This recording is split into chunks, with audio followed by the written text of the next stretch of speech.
Today's episode is all about how to build a team in real estate. So I brought on my friend, Chris Arnold, who's a real leader.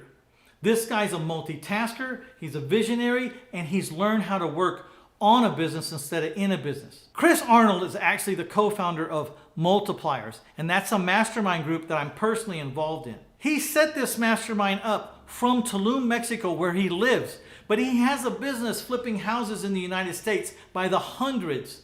He wholesales houses and flips houses all the time from Tulum, Mexico. And that's why I want to talk to him about building a team, because he's proven he can do it. Every single one of us need to learn how to be in the places that we dream of and own a business in the place where it makes sense and it all flow together naturally. And that's why I wanted to share this conversation I had with Chris Arnold with you right now.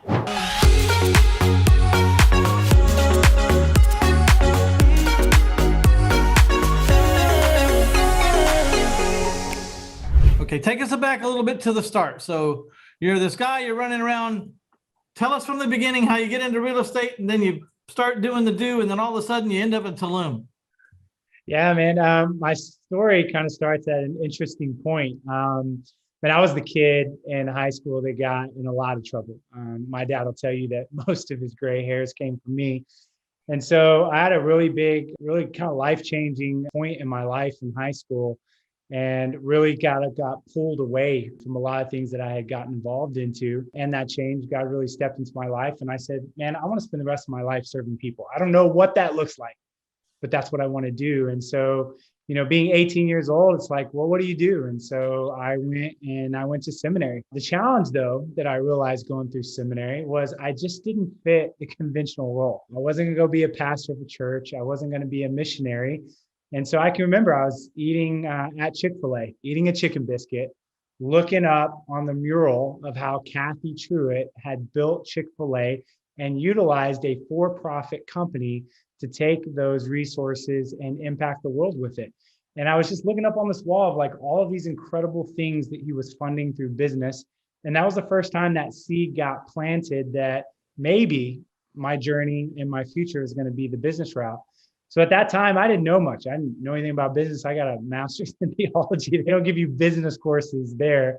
And so at that point, I was like, really the only vehicle that I understand that makes sense to me, that seems like it gives both that freedom of lifestyle as well as that capital to reinvest back into charity is real estate. And so I simply started, Mitch, by getting my license as a real estate agent. I went to work for Century 21, calling expireds, FSBOs, and taking listings. That's how that whole game started for me 15 years ago. Where does the investing light bulb, when does that go off? And that doesn't go off for probably another, I'm going to say 6-7 years. So I got caught up again, brokerage world, right? We got some really solid brokerage players and multipliers. I went what was called the MREA route. Gary Keller at that time had written this book, The Millionaire Real Estate Agent, and how you could build this team inside of Keller Williams. And so I spent the first, handful, 5, 6, 7 years, somewhere in there, really focused on scaling my real estate team. And I actually went independent and built a brokerage independent at a certain point. It wasn't until I met a good buddy of mine and we were sitting down eating. It's funny how many things happen over eating. Having a pizza at Neo's Pizza out in Cedar Hill, Texas. And he says, man, I'm looking for something to do. I've got this construction background. I'm like, well, heck, I got a real estate background. Why don't we go flip a house? So it was more like just something to kind of consider to do. And so probably about 2 weeks later, I came across the first deal. You know how it is if you're a broker, deals come across your table. I just didn't really know what to do with it. And we went and flipped our first house on Calmia Drive and made $15,000 on our first flip. We didn't know what we were doing. I didn't know I needed insurance. I didn't know anything about hard money lending. I mean, it was a ready, fire, aim, but somehow we made it out, made $15,000, and it was like, well, heck, let's go do that again a few more times. And so that's how the whole investment side started for me. I hope you're enjoying my conversation with Chris Arnold. This guy's really got it figured out. Before we get back to him, please check out the like button, check out the share button, and of course, subscribe if you haven't already. All right, we're going to get right back into this conversation with Chris Arnold. So you started doing the investment side, but it doesn't sound like you're focusing on fixing and flipping right now. Are you still doing some of that, or did you morph into a wholesaling? We morphed into wholesaling. We started flipping about 45 properties a year. And if you're in at that level, dealing with what it takes to manage that many properties with subcontractors, you kind of go, hey, is there an easier way to scale this? And so what I realized, I'd rather take a fast nickel than a slow dime. And that's what I really feel like wholesaling is. It's a faster nickel. It's more scalable. So what we did was we shifted more of our weight and time into wholesaling. And so fundamentally, we would flip the best and wholesale the rest became our model moving forward. Then when did you get turned on to multipliers and start that? Yeah, so I had really set a goal for myself. Being young, by the time I got into real estate, I was like, let's say, early 20s. I said that I would devote 10 years of my life to the success side. And I think, every person and every entrepreneur, men and women particularly understand that. Like, I need to learn how to provide for myself. I'm going to need to learn how to provide for a family at some point when I get married.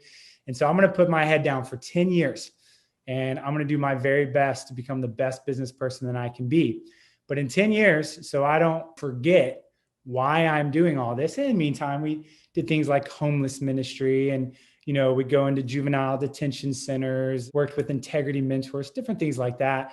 But I wasn't giving a lot of my time to that. I was staying plugged in, but it wasn't the majority of where my thought process was going. So at 10 years, I had marked it down and I put my head up. And at that time, I told my buddy, I said, we're going to go and we're going to have coffee every Saturday morning until we figure out how we're going to transition from success over to more significance. And that's what we did. We had coffee for about 9 months. We kicked around, Mitch, all kinds of crazy ideas. And finally, we got a vision for multipliers. And what we realized was we wanted to lead leaders. We wanted to influence influencers. And more importantly, we wanted these great men to finish the race well, because there's a lot at stake for a high-level entrepreneur. If they disqualify themselves, they leave a wake of bodies, whether that be family, to friends, to employees, to everybody that follows them on social media and listens to their podcasts. And so from that, we birthed this concept of making sure that our men finished the legacy that they were called to fulfill. And that's how it began. And so we launched. Wow. So how old is Multipliers? 5 years. When do you decide in this chain of events, you're not going to do this from DFW anymore? Man, I'm a guy that knew early on that I didn't want to stay in Dallas. I had this vision of living in the Caribbean. Maybe I saw one too many Corona commercials, but there was just something that enticed me about living in the Caribbean and being on the water. And because I'm an outdoors guy, I didn't really get much replenishment in Dallas. Even though it's a big city, there's not a lot to do, right? Just the typical grab a cup of coffee, go to dinner, see a movie, etc. And so I had written that down, literally kind of on my vision board. And probably about 3 years before I moved, we made a pretty heavy shift into the virtual world. At that time, it was really more of a newer concept. There wasn't a lot of people doing this, but I knew that there are certain freedoms that exist. We're all into real estate for freedom of time. And we also get in to have freedom of resources, to be able to spend our money on the things that we value most. But another freedom that I've always personally held to is freedom of location. I don't want to run a business that locks me into a geographical area, because I believe that there's value in changing our environments. People change us, environments change us. And after as long as I had been in Dallas by that point, 12 years, it was no longer challenging me. I don't know, Mitch, you lived somewhere so long that you don't even look to the right or the left when you drive, because you just have everything memorized. And that's where I found myself. And I was like, you know what? This environment isn't sharpening me anymore. And at this point, we had pretty much gone 80, 90% of our staff were virtual. And I was showing up every day at this big office with just a few of us left. So we had a big office with everyone in there, and we had made that transition. I remember thinking to myself, why do I need to be in this office? And everyone else who worked for me was like, Chris, we're all virtual. What are you still doing in Dallas? And so at that point, I took a vacation down to Tulum. I instantly fell in love, and my wife and I literally packed up everything and moved within 90 days of the first time we visited. And sometimes you just got to go for it, make a decision and make it happen. So we did. And we've been down here 4 years now. And today, right now, I want to offer to you, free of charge, a webinar called The Art of Creative Real Estate Investing. All you have to do is click on this link or go to 1000houses.com/free-stuff and scroll up and down the homepage until you find the link that reads The Art of Creative Real Estate Investing Webinar. Click on it, it'll be automatically digitally downloaded to you in a snap, and you will be all the better for it. In that webinar, you're going to learn how I have done thousands of houses, selling them with seller financing and collecting mortgage payments for years and years and years. It's done me very well. So check it out. This is Mitch Stephen, and I will see you into the next episode.